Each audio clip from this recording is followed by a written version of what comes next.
સકલ ભવરુજ પરિવાર બંધવ ગુરુ પદ પદ્મ પરાધો બંધવ ગુરુ પદ.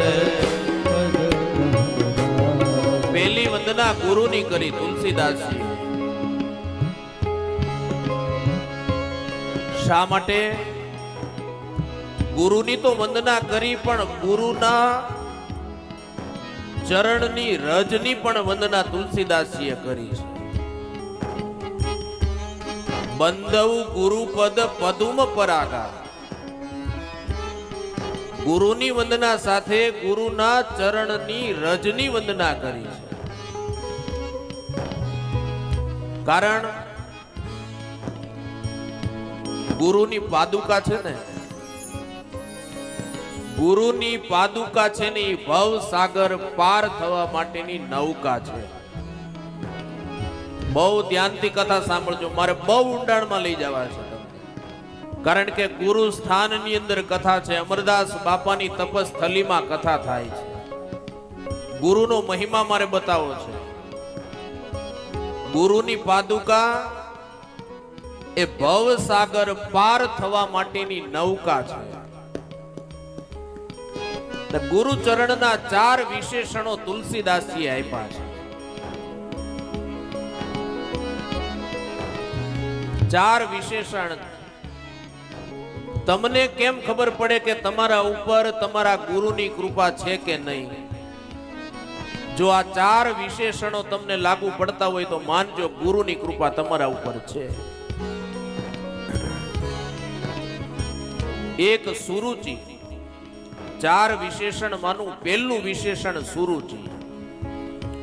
તમારા જીવનની અંદર જો સુરુચિ થતી હોય, સુરુચિ એટલે સારી રુચિ,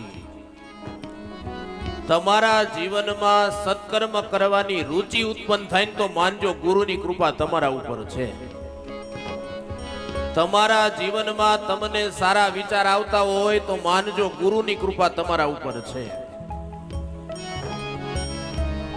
તમારા જીવનમાં સારું કરવાનું મન તમને થતું હોય તો માનજો ગુરુની કૃપા તમારા ઉપર છે.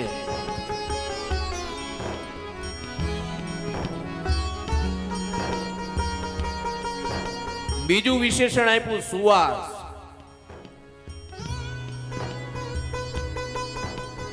માણસની અંદર સારી સુવાસ હોય ને,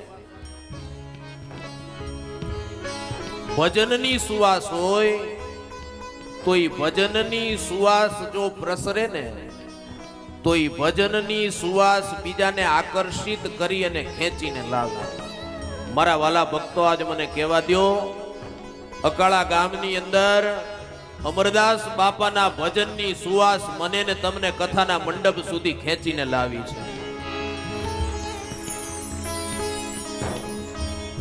અમરદાસ બાપાના ભજનની સુવાસ મને ને તમને ખેંચીને લાવી. સુવાસ જો સારી હોય શરીરની અંદર તો એ આકર્ષિત કરીને લઈ આવે. કથા મને ને તમને ઉપદેશ કરે છે. તમારા શરીરની અંદર જો સારી સુવાસ હશે તો સમાજના 5 પ્રતિષ્ઠિત લોકો તમારા તરફ ખેંચાઈને આવશે. અને જો તમારા તરફ સમાજના 5 પ્રતિષ્ઠિત લોકો ખેંચાઈને આવે તો માનજો ગુરુની કૃપા તમારા ઉપર છે. આ બીજું વિશેષણ. ગુરુની કૃપાનું ત્રીજું વિશેષણ સરસ. સરસ એટલે રસયુક્ત જીવન. ગુરુની કૃપા જેના ઉપર હોય ને એને બધું રસયુક્ત લાગે. એને કોઈ વાલો ન હોય, કોઈ દવલો ન હોય. ગુરુની કૃપા જેના ઉપર થાય એની કોઈ ટીકા નિંદા કરે તોય એને વાલી લાગે, કોઈ પ્રશંસા કરે તોય એને વાલી લાગે, કોઈ સારું કે તોય સારું લાગે, ખરાબ કે તોય સારું લાગે. જો આવી અનુભૂતિ તમે કરી શકતા હોય તો માનજો ગુરુની કૃપા તમારા ઉપર છે. ટીકા તમને વિચલિત ન કરી શકતી હોય તો માનજો ગુરુની કૃપા છે. એવી જ રીતે પ્રશંસા પણ તમને વિચલિત ન કરી શકતી હોય તો માનજો ગુરુની કૃપા છે. અને ચોથું વિશેષણ મારા વાલા અનુરાગા. ગુરુની વગર તમે જીવી જ ન શકો. દિવસમાં એકવાર, 3 દિવસે, અઠવાડિયે, 15 દિવસે એકવાર તમારા ગુરુની યાદ આવે ને તમારી આંખ જો ભીંજાઈ જતી હોય ને તો માનજો ગુરુની કૃપા તમારા ઉપર છે. અમરદાસ બાપાની યાદ આવે અને ઈ યાદમાં જો આપણે ખોવાઈ જઈએ અને આંખમાંથી એક અશ્રુનું ટીપું પડે, માનજો મારા બાપ તમારા ઉપર ગુરુની કૃપા છે. આ 4 વિશેષણ ગુરુની કૃપા માટેના છે. ગુરુ વગર માણસ જીવી જ ન શકે. એનું નામ અનુરાગા. જેમ માછલી પાણી વગર તરફડી અને મરી જાય, એ માછલી પાણી વગર જીવી ન શકે, એમ ગુરુ વગરનો શિષ્ય છે ને એ જીવી ન શકે. એટલે ફરીવાર ગુરુના 4 વિશેષણો રામચરિત માનસની ચોપાઈ લખે છે. જય હો.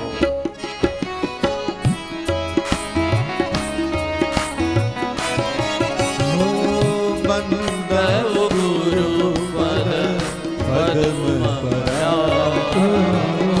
બંદવ ગુરુ પદ પદ્મ પરાગો.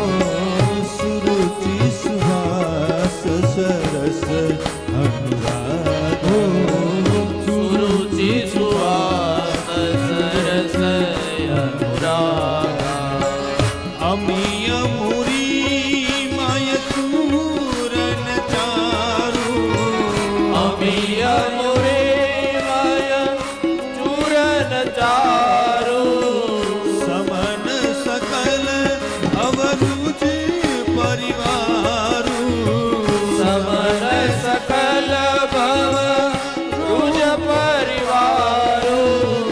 બંદવ ગુરુ પદ પદ્મ પરાગો.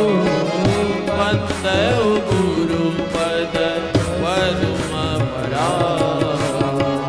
ગુરુની અંદર બીજી એક મોટી તાકાત છે. યાદ રાખજો સજ્જનો, વિધિના લેખમાં મેઘ મારવાની તાકાત ઈશ્વરની નથી. વિધિના લેખમાં મેઘ મારવાની તાકાત ઈશ્વરની નથી. कैश है कम